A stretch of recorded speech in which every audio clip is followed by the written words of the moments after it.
Welcome back. It's Sunday again, and we're in our car. It's the Find Me in Seattle podcast. I'm your host, Connor. I'm Amanda. Welcome back to the show.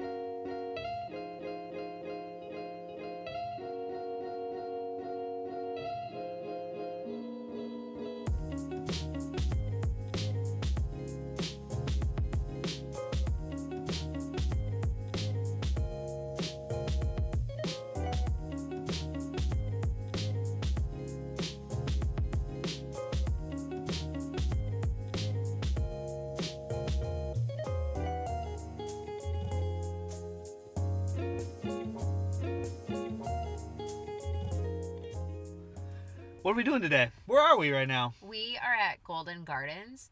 Okay, real quick. You said dim sum days or Sundays. It's Sunday, and I just got the Sunday scaries. I'm like, oh no, we gotta go to work tomorrow.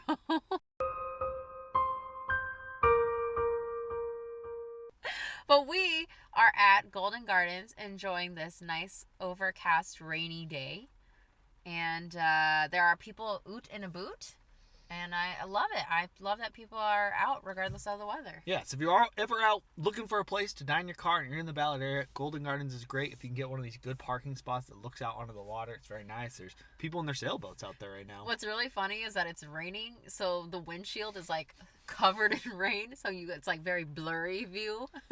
Yeah, not the best out the window experience when the car's not running and you can't get the windshield wipers going. Well, it's better than my living room, so I'll take it. So we've got a wonderful show prepared today with a set of topics. But as always, the important part of today's episode is the food that we're eating. And today we are featuring Porkchop Co. from Ballard. Very excited. We decided not to have dim sum today because we needed almost like a palate cleanser for the next dim sum day. And so eventually what we'll do is we'll power rank these dim sum restaurants. But you need to have a break so you can enjoy and truly gauge how good the next place is. Wow, you're just the best salesperson ever. And so Porkchop's really cool. Everything they make in there is pretty much made in-house from all the sauces, all the ingredients, which is great. I know the food smells delicious. What I got is this breakfast burrito. They're getting really famous for the breakfast burrito. And what'd you get? I got pork belly hash, and I can't really tilt it because it is packed. Yes, it is packed real tight. This little container, when we took it out of the bag, was like, whoa, this is really small. But if this was spread out on a plate, it would be, it would look delicious. As you can tell, it looks amazing. Sorry for all those who are just listening to the podcast today. But I'm going to break open this breakfast burrito. And, all right, so today is the first day we had daylight savings this evening, which I knew about, but then I woke up this morning and I woke up, it was like 10:30 in the morning. I was like, how did I sleep until 10:30? Oh, yes, it's an hour earlier. So are you on board with getting on that Arizona time frame? Are you against or for daylight savings time? I have a question about that. Would that permanently make it the time it is now, or would that reduce the... Does it matter? I know, I'm making so much noise. All right, well, okay. I hope that... That is a log. It is a log. That makes me... I'm so glad I did not order that. It's a giant burrito. I would have been so intimidated. It's a giant burrito. I don't know why I was expecting it to be cut in half, but it's not. So I gotta go with the burrito plate. Why is that a hot tip that most people don't do? Do you feel like that? I feel like most burritos... What tip are you talking about? I'm literally getting there. Thank you so much. Sorry, being condescending. Connor. The burrito, why don't most people cut burritos in half? I don't know. I'm not the person to ask. If you know, let me know. I'm a sucker for a runny egg, by the way, and this is giving me life. No, but I have a question. Does that permanently make it the time it is now, or does that permanently make it the time when we fall back? Does it matter? I don't know. Probably not. But I probably would like that. I hate having to think about spring forward and fall back. Is that what you wanted? Yep. Yeah, just be nice to have like one time. What time is it? This one time. Well, that is what... It's always that time. in Arizona. All right, this was a bad question for me to start off the show and ask Amanda because I'm not sure her answer was really. She wasn't ready for it. I would like it to be permanently one time and not having to like think about the adjustments made. It also helps like with contacting my family overseas because I have to think about like Thailand is 13 hours ahead. Yeah. So I have to think about the opposite time. So what? It's like it's 2:00 right now. That means it's 3 a.m. in Thailand. And it would just help if I could just have a permanent decision on is it 13 hours or is it 14 hours? All right. All right, so how's your food? After first it's couple bites. Really delicious. I'm a fan. That's all you got? What's in there? Potatoes, carrots, kale, 2 eggs, obviously pork belly because it's a pork belly hash. It's really good. Do you want to try it? No, not right now. Okay. This burrito, full of chorizo, I believe, and potatoes. It's pretty messy, as you can see here. But I would say it's pretty delicious. Shout out to Osh for telling me over and over again about these burritos. Breakfast burritos are an important aspect of my favorite food. And so I'm always on search for a great breakfast burrito. And this is pretty good. I am pretty satisfied with what it looks like. One thing. Connor and I always have this conversation about if you could have one type of food for the rest of your life, what would it be? Mine, noodles, 100%. Every time Connor asks me what I want for dinner, it is always noodles. Yeah, she just always says noodles. Any type of noodle I am in. Connor, burritos. Connor is convinced that burritos is the best type of food you could eat for the rest of your life because of its versatility.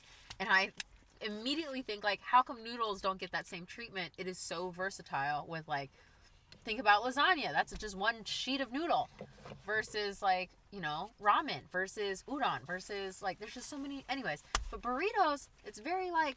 Yeah, I don't know. I feel like burrito is a little bit more specific than just noodle. I love noodles though. They're so good. But yeah, when you start, you're just like, what's the plate that I'm going to put all my meat and vegetables on? Then it's noodles. Yeah, that's fair. Yeah.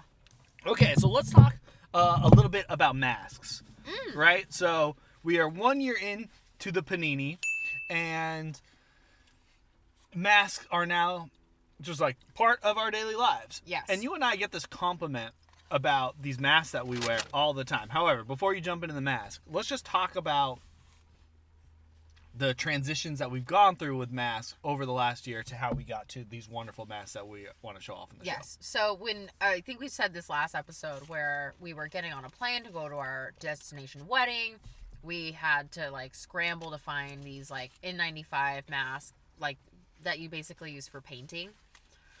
And we got those at a Home Depot up in Tequila or something like that. So we went an evolution of like N95, and then obviously when we came home we were like, well, we don't want to take away any that the medical personnel need.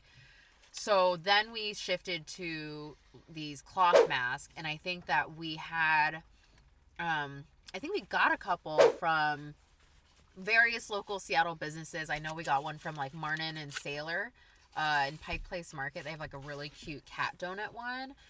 So we went with like the traditional cloth mask that just kind of looks like, I don't know. Like a surgical mask? Yeah, like a surgical mask. And I have a difficulty with that because I am Asian and I have a very flat... Oh, you're Asian? I have a flat nose. And so because I don't have a bridge, the nose, it doesn't like give me room or doesn't like prop up or tent the mask. Connor's does, mine does not. So oftentimes, because I have a flat nose, do we do profile? Because I have a flat nose, I feel like I'm eating the mask. I'm constantly just eating the fabric, and that was not a comfortable feeling for me. And I hated it. I hated that feeling. So I finally went. Shout out to Monica. Monica showed me. No, she didn't show me. She posted on her Instagram the 3D origami mask, and I was like, oh, this is amazing. This is so smart. So I went and looked on Etsy. I've been looking more on Etsy during quarantine to help support local businesses or smaller businesses. So I went onto Etsy to look for this origami 3D mask, and lo and behold, I came across an Etsy shop called Elena and Christopher. And I think they were making like really cute baby toddler bow ties before, but they had this fabric, so they ended up making the 3D mask. This is what it looks like. This is the inside. It's got a metal wire bridge on top. I feel like I'm a flight attendant right now. And this is your exits here, Yep. and here, and here. It has a metal bridge, so it helps conform to my nose. It's also got this pocket, this deeper pocket on the inside. I don't know how I can show that. But it gives you room to chat, so you're not feeling like you're eating fabric. And on the inside, it's got an internal flap for a filter. So that was important for me to have that extra layer of precaution just in case. Especially it became more important when the CDC released that we should have double masking or double layers. Look at your flight attendant skills. You've got a job. If this Find Me in Seattle thing doesn't work out, we just put you on a plane. You're good to go. But yeah, I'm a huge fan. It's got the elastic earlobes things. I often struggle with ones that just have the sewn in strap. They just like don't conform to my ears. Maybe I have weird ears. But yeah, I'm a huge fan of the 3D origami mask, specifically from Elena and Christopher. I bought this one because we were going to a very social distant, intimate family wedding. And I was like, I don't want just a regular mask. I want like a cute and fancy mask. So this is my fancy mask. And it was great when we were on a plane. It just felt like it provided that little extra protection. The filter is very nice to have on there. Mm-hmm. But yeah, not eating your mask and be able to talk so you're not even thinking about pulling down your mask has been great. I mean, this is our go-to mask. We don't even wear the other masks anymore. Yeah, those masks are just in case of emergency masks. Yeah. But these ones I feel like, because the other mask, when you have just like the surgical mask, when you talk, because your chin, moves, the mask either goes up and then you have like this little tiny like bit to see, or it slides down, right? Those are two common things I see with the mask. And with this one, you can have a conversation, and I really only feel like I adjust the mask maybe once in a conversation. It's not like a constant feeling like you need to pull down. But I really like the mask. It is proven to help keep us safe when we are social distancing with friends. Just thinking about the one incident we had with our friend who was possible exposure. Well, let's transition into that before you give away the whole story. Oh, was it? Well, I was trying to make a transition. You were trying to make a transition? I'm thinking ahead now. All right, that takes us to our first sponsored segment of the show. Can I keep? Okay. Yes, you can keep eating. Thank you. So, welcome to the sponsor section of Sumdays. So, this is a sponsor segment by the Washington Department of Health. So this is what happened. Amanda and I were hanging out with a friend in a socially distant, appropriate place. We had to walk through their house to get into their backyard. We had masks on the whole time, right? But what happened was that friend tested positive for COVID-19 about a week later. And know what saved the day for us?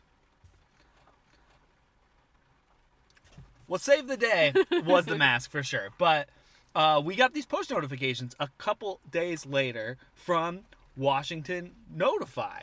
And so we wanted to talk about these exposure notifications that we got on our iPhones. We both received one. Mm-hmm. And this is a technology that you opt into here in Washington State, whether you have an iPhone or an Android. And what it is it's using Bluetooth technology that is private and secure.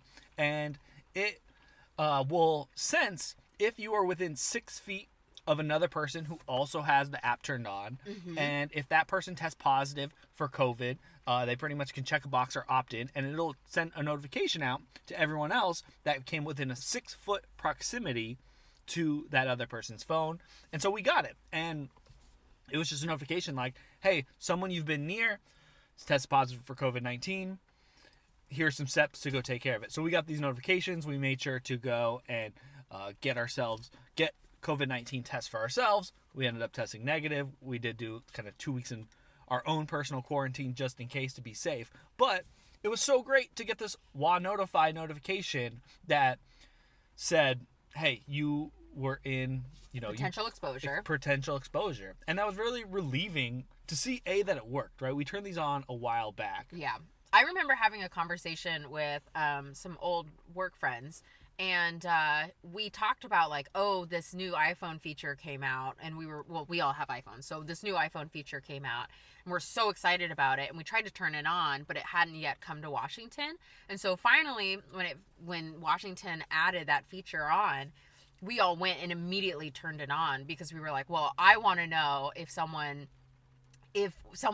potentially exposes us. And it was really reassuring to have that be told, like, hey, you will be notified, but it's all anonymous, right? You're not going to have like any information that is associated with your potential exposure, or if you're the one that potentially exposed. Yeah. And it's really easy to turn on, so we definitely recommend, after we had experience using it, we recommend that you turn it on as well. If you have an iPhone, you just got to go to settings, and then if you scroll all the way to the bottom, there's an exposure notification setting, and you flip it on, you choose your state for Washington, and you're good to go. If you have an Android, download the WA Washington exposure notification app and turn that on, and you will be all set. And if you happen to cross somebody when you're at the grocery store or walking by, you get within that 6-foot bubble, you will get notified. And it's great. You get the notification. It tells you the time when you were, which then you can reference back, like, oh, I was in the grocery store that day, or I was at my friend's house that day, or I went to dinner that day. Mm-hmm. And as time goes on, even though we're all going to be getting the vaccine, I think it's still great to have on just in case, because people are still going to test positive, and you're going to want to know that information. How it only works, though, is if we all turn it on, right? If I'm sitting next to Amanda and she doesn't have it on, my exposure notification is not going to go off. Yeah. So it's important that we get as many people to opt in to be providing this data, because then it helps all of us stay safe. Some of the things that I wanted to clarify, because one of the concerns that everyone has is regarding privacy and what's happening with my data. So they base this exposure notification off the Google Apple exposure notification technology, and it safeguards your privacy. So the big thing you got to know is they don't collect any of your data or share your location or any of your personal information with Google, Apple, or the Washington Department of Health. So you're not really giving up any of that personal information, and it will keep everything private for you. It's actually been a complication for them to get a hold of us, because they don't have access to any of those information. So the only reason we were able to make this partnership is I saw someone tweet, hey, has anyone even got this notification? And I responded to the tweet, said, yeah, I got the notification. I shared the screenshot of what it was like and kind of gave some feedback. And the Washington Department of Health reached out to me and was like, hey, would you want to talk about this? And now they are appearing here on the show. And we just want to encourage you, please, if you haven't already, turn on the Washington notifications so you can protect your neighbors and your friends. And especially as we're going to be getting more out into society, I think it is very helpful, very beneficial when we got the notification. And we had already known about the exposure. Our friend was nice enough to tell us already. But to get the push notification also was just a reminder, like, oh, this does work. And if we all are opt-in to helping each other share that information, I think is great. And if you ever test positive, I'm sure you're going to want to help the people that maybe you came into exposure with to know. Yeah, and it helps my anxiety, right? Like I especially like after the beginning of COVID, right? You always have this anxiety of like, what if I have it? What if I don't have it? I don't want to go to the grocery store and expose someone or have them exposed to me, right? And so this kind of help alleviates that, like, hey, we'll let you know if you opt in, right, to any possible potential exposures or not, right? It's kind of nice to not be notified. It's kind of like, oh, okay, like I'm doing all right. Yeah, until we got the first one, we really didn't know if it was working or not. Yeah, I kind of forgot, to be honest. Yeah, so did I. And then we got it and was like, oh, like this is working, and that was helpful. And it was nice just to know, like, this was the date, which then we confirmed, like, yes, that's when our friend told us, and everything was all safe. They got through it as well. This was well over a month ago. Turn on those Washington exposure notifications if you haven't done so already. Easy on your iPhone. Download the app if you have an Android. It was great for us. We really gave us peace of mind that we got the notification. This makes me want to insert the Shia LaBeouf gif of just do it! Don't let your dreams be dreams. Thank you for the Washington Department of Health. Once again, that was a sponsor segment. They did pay us to talk about it, but we genuinely experienced the notifications, and that's kind of how this all came together. So thank you very much for being a sponsor of the show. We appreciate that. How about let's do Shit My Mom Says, everyone's favorite segment of the week. This one's actually a throwback. So my mom at 40, 50, she did a triathlon. My mom was like really into exercising and working out, and she was doing triathlons at her age and marathons and half marathons, and she was fit AF, as the kids would say. And so I remember working at the Microsoft store, and I was texting my mom, and I was like, oh man, like I want to go work out because I feel like I'm getting a little chunky. And she was like, well, you should come work out with me. And I was like, I don't want to go work out with my mom. That's kind of weird, right? And I literally get this screenshot, and it says, well, when you're done deciding to be lame, you can come work out with me. It's like, Pam, give the shout outs. Damn. So there you go. So what happened? I never went to work out with my mom. gosh. I was too freaked out. I was like, Pam is calling me out like this. I can't go work out with mom. Yeah, She's like way more fit and like doing all the exercise, and I'm sitting here just like sloughing it like. Yeah, your parents are a lot more fit than you and I are, unfortunately, as we're sitting here making a show about eating pork belly hash. Pork belly hash. But the fun thing is, like, my mom and dad have always said, like, we exercise so that we can eat. It's never about like so how's that feedback going for you? Eating to think about working out. But my parents have always been like realistic. They're not like, you know, like fitness for everything. It's like, do it so you can enjoy life. Yeah. Pam and Albert with the good life advice. That's so cool that you ran a triathlon. It was nuts. I remember being there, and I like when she did this, I was like, this is cool. I don't really know what kind of work you have to put into this, but sweet. And like, you know, as you get older, you're like, oh my God, that is crazy. You are a nutcase, Pam. But she did it, and she crushed it, and it was so cool. It was so cool to cheer her on in the sidelines, and those videos and photos pop up every now and again on Facebook, and I'm like, Pam, an inspiration. Would you ever do a triathlon? Hell no, I'm not crazy. I like to eat. I'll do a eating triathlon. It sounds like she likes to eat too, though. I do a triathlon every day. I eat breakfast, lunch, and dinner, baby. That's the real triathlon. That's Amanda's triathlon. Also, I thought these pork belly parts were just like small little things. I ate this thinking this was a piece of potato. Show the camera. And that is pork belly. And I ate it, and that's normally what pork belly looks like. No, I understand, but I was slice. thinking they were like smaller chunks. And so there was one segment where you were eating, or you were talking, and I ate that thinking it was a potato. It does look very similar to the potatoes. potatoes. A potato. Kind of reminds me. Oh my gosh. Okay, real quick. Throwback. Best thing I've seen on the internet is it's an old Vine, and it's this kid. A potato flew around my room before you came. Excuse. I don't know why that got me, but it did. It's probably because I like that. I really like that song, and it's a good take. It was a good take. Did you eat that pork belly? 10 out of 10, right? It's really good. It's really good. Yeah, I like it. It's definitely different than dim sum. This whole hash is a delicious bowl of food. It's deluxe. It looks tiny, but it's dense. No, it's dense. Thick, full of food. It's a thick boy with 4 C's. Yeah, Porkchop's really delivered a delicious brunch. THICCCC. Yeah, highly recommend. They close at 2 o'clock at time of recording. So if you're looking for a later brunch, make sure you get it in. They also make, they've gotten really popular for the bagels that they make. So if you're looking for bagels have become like super trendy in Seattle. There are a couple bagel spots opening up. So go check out Porkchop in Ballard. I think you'll have a delicious meal. Question. What kind of bagels are they? I actually don't know enough. I didn't do a research and I didn't buy the bagels. There's just a lot of different types of bagels. Like I really like an El Tana bagel. El Tana with that garlic spread. That's a good bagel. Amanda's not much of a bagel expert. That's the one bagel I know. Well, there's that new bagel spot by the Spheres I definitely want to go to too. We'll cover that in another show. That's for sure. We're talking about things that we don't know and we're not prepared for this week. I'm just throwing things out there. All right, I have a quote of the week because I feel like over the last year we keep saying this over and over and over again, especially when you think about the differentiation in the country and politics and how we're dealing with COVID and everything is getting spliced up into left or right, red or blue. And it is from the original Zoolander, Will Ferrell's Mugatu, just keeps going. I feel like I'm taking crazy pills!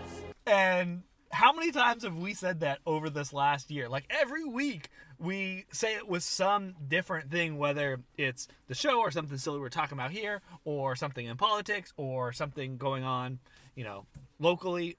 We say it so much. Yeah, I wish I had one of those like buttons that you could just hit every time you want that quote to play out, because I feel like sometimes I wake up and I read the headlines and news or front page of Reddit, and like that one quote, Mugatu, of I feel like I'm taking crazy pills, I hit it like 10 times in the morning in my head reading these headlines, because sometimes they're just nuts, like things that you would never thought that go in a sentence together, right? It just kind of feels like, wait, what? Repeat that one more time. Mugatu, you're our quote of the week. Thank you very much. I love it. It's so hilarious. I still want to be that for Halloween. I think Connor would be a great Hansel, and I get to be Zoolander, and I think it would just be perfect. Yeah, that could be a good idea. 2027, when Halloween returns back to normal.